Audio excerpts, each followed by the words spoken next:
For us today, also what's happening in Washington. President Trump talking federal aid for states hard hit by the virus, saying that he might be taking payroll tax cuts and sanctuary city status into account in his decision making. He also says that state losses need to be virus related, not a consequence of money mismanagement. Yet a lot of these blue states, he mentions, give more to the federal pot while others only take. What should be done? Let's bring in to discuss Young Americans for Liberty analyst Kristin Tate. Kristin, it's good to see you. It's been a while.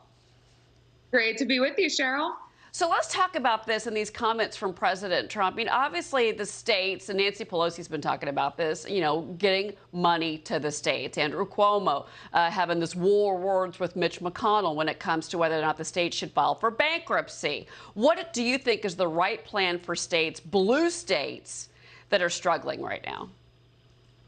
Well, a lot of states are struggling, and federal loans are certainly an option. I prefer short-term federal loans over grants or bailouts for cities and states because these municipalities are less likely to spend wastefully if they know they need to pay the money back. What we shouldn't do is bail out long-term mismanagement by cities and states that have existed long before this virus. For example, the state of Illinois is requesting a $41 billion bailout. Every man, woman, and child in that state owes $19,000 on a $251 billion pension liability. Other blue states like New York and Maryland also want a federal bailout. Generally, these states do not have revenue problems. What they have are spending problems. They continue to rack up debt and unfunded pension liabilities. And federal bailouts, they just incentivize this destructive spending and debt. And it also sends a bad message to those states that have been fiscally responsible and shown some restraint when it comes to spending. Well, it hasn't happened here in New York, and I'm glad you brought up Illinois. Bill de Blasio, our mayor here, every day that he gets a chance says that he wants federal money, he wants a bailout, he wants $1 billion bailout and plus. I want to talk about Nancy Pelosi. She's kicking the tires on basic universal income, saying that that may be worth a look as we deal with this virus. At the same time, I was looking at a report this morning about most Americans, when they start to get those unemployment checks that are adding the $600, they're going to be making more on unemployment.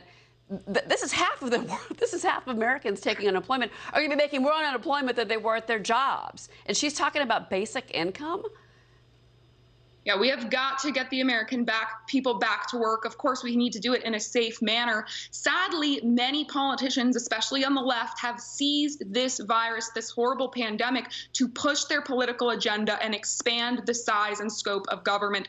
A UBI, that would just increase the reliance on the government at a time when we already have a bloated welfare state. And what concerns me a lot, Cheryl, is that all too often these Democrats will propose these big government ideas, and then eventually Republicans agree to it too. It's time for taxpayers to put their foot down and say no more of this irresponsible spending. I mean, we are $24 trillion in debt. This cannot go on much longer. Eventually, the whole house of cards collapses, and it's bankrupting future generations. Yeah. I agree with you, Kristin. No, I mean, the federal deficit is we've got to talk about it. We have been talking about it already, even in the middle of this pandemic. Maybe the Kennedy Center needs more money. I mean, let's talk about that at some point. Good Lord. Kristin, it's great to see you. Great to be with you, Cheryl. Kristin Tate.